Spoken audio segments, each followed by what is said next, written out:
चलिए आज हम इसी दुनिया में चलते हैं, बायो इन्फॉर्मेटिक्स की दुनिया में। एक ऐसा विज्ञान जो बिल्कुल यही काम करता है। एक सवाल है, दवाइयों की खोज, क्राइम सीन इन्वेस्टिगेशन और हमारे खाने का भविष्य, इन तीनों में आखिर कॉमन क्या हो सकता है? इन सब का जवाब एक ही पावरफुल फील्ड में छिपा है, जिसका नाम है बायो इन्फॉर्मेटिक्स। पता है, ये विज्ञान, टेक्नोलॉजी और बायोलॉजी का एक इतना जबरदस्त कॉम्बिनेशन है ना, जो इन सभी फील्ड्स में और इससे भी कहीं ज्यादा एक क्रांति ला रहा है। तो चलिए सीधे पॉइंट पर आते हैं। आखिर ये बायो इन्फॉर्मेटिक्स है क्या चीज? अगर बिल्कुल सिंपल शब्दों में समझे ना, तो ये बायोलॉजी को डेटा में बदलने का विज्ञान है। एक ऐसा तरीका जिससे हम कंप्यूटर्स का इस्तेमाल करके जीवन के सबसे गहरे राज समझ सकते हैं। ओके, थोड़ा सा टेक्निकल होते हैं। बायो इन्फॉर्मेटिक्स असल में एक इंटरडिसिप्लिनरी फील्ड है। इसका मतलब ये कई अलग अलग फील्ड से मिलकर बना है।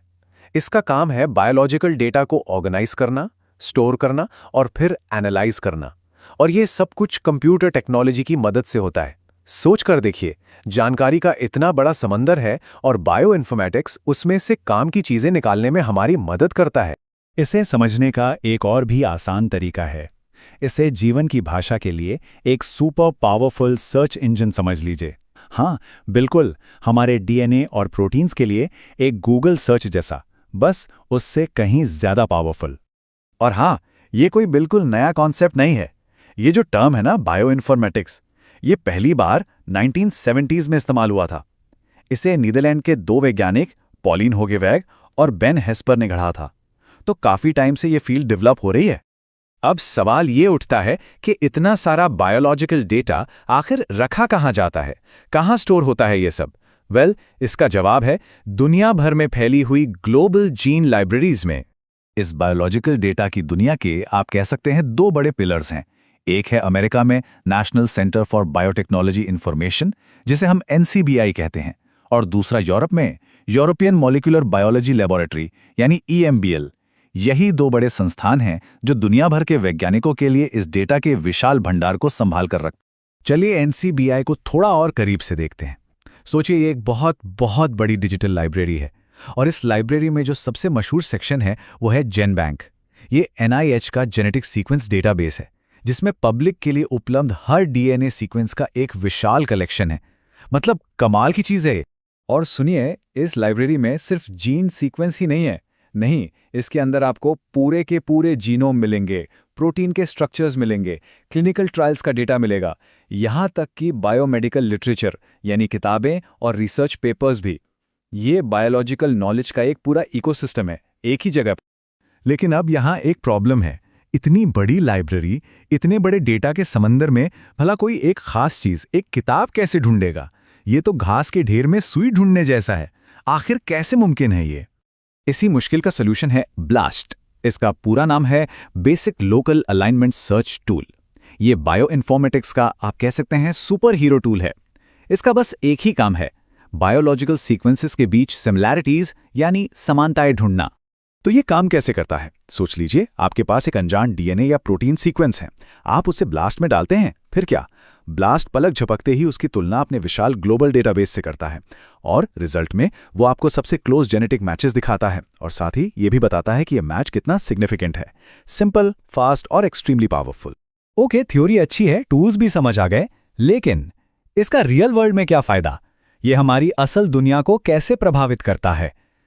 चलिए अब देखते हैं बायो इन्फॉर्मेटिक्स को एक्शन में, लैब से निकलकर सीधे असली दुनिया में। सबसे पहले हेल्थ केयर में एक कॉन्सेप्ट है पर्सनलाइज्ड मेडिसिन। इसका मतलब है ऐसी दवाई या इलाज जो खास तौर पर किसी एक इंसान के यूनिक जेनेटिक कोड के हिसाब से बनाया गया हो। वन साइज फिट्स ऑल नहीं, बल्कि हर एक के लिए अलग, बिल्कुल परफेक्ट ट्रीटमेंट। फिर आती है फोरेंसिक्स की दुनिया।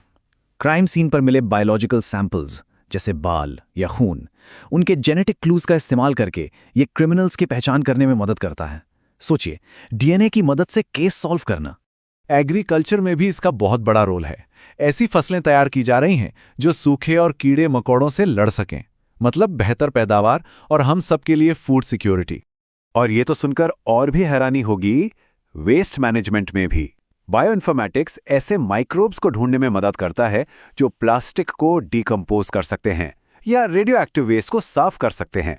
यानी हम नेचर की ही पावर का इस्तेमाल कर रहे हैं हमारे प्लैनेट को क्लीन करने के लिए। कितना अमेजिंग है ना। इन सब एप्लीकेशंस के बाद अब आते हैं बायोइन्फॉर्मेटिक्स के सबसे बड़े, सबसे एम्बिशियस गोल पर।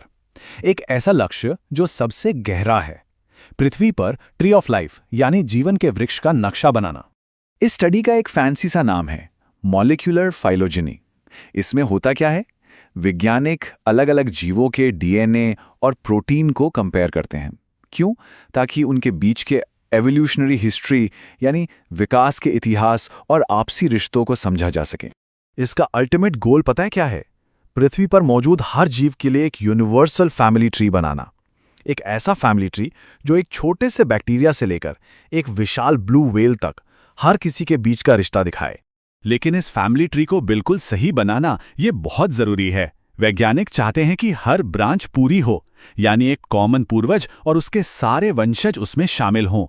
वो अधूरी ब्रांचेस से बचना चाहते हैं जहां कुछ वंशज छूट जाते हैं, क्योंकि एक अधूरी ब्रांच जीवन के इतिहास की गलत कहानी बता सकती है। तो सवाल है, ये ट्री ऑफ लाइफ इतना महत्वपूर्ण क्यों है? इससे हमें बीमारियों की शुरुआत कहां से हुई, ये पता लगाने में मदद मिलती है। इससे हम डीएनए बारकोडिंग के जरिए नई स्पीशीज ढूंढ सकते हैं। ये हमें लुप्तप्राय प्रजातियों को बचाने के लिए बेहतर स्ट्रैटेजीज बनाने में हेल्प करता है। और शायद सबसे महत्वपूर्ण, ये हमें हमारी खुद की एवोल्यूशनरी कहानी बताता है, हम कहां से आए हैं। तो जैसे जैसे हम जीवन के इस विशाल पजल को सॉल्व करते जा रहे हैं, एक सवाल सोचना जरूरी है, ये हमें हमारे अपने भविष्य के बारे में क्या सिखाएगा? इस प्लैनेट पर हमारी जगह क्या है? ये एक ऐसा सवाल है जिसका जवाब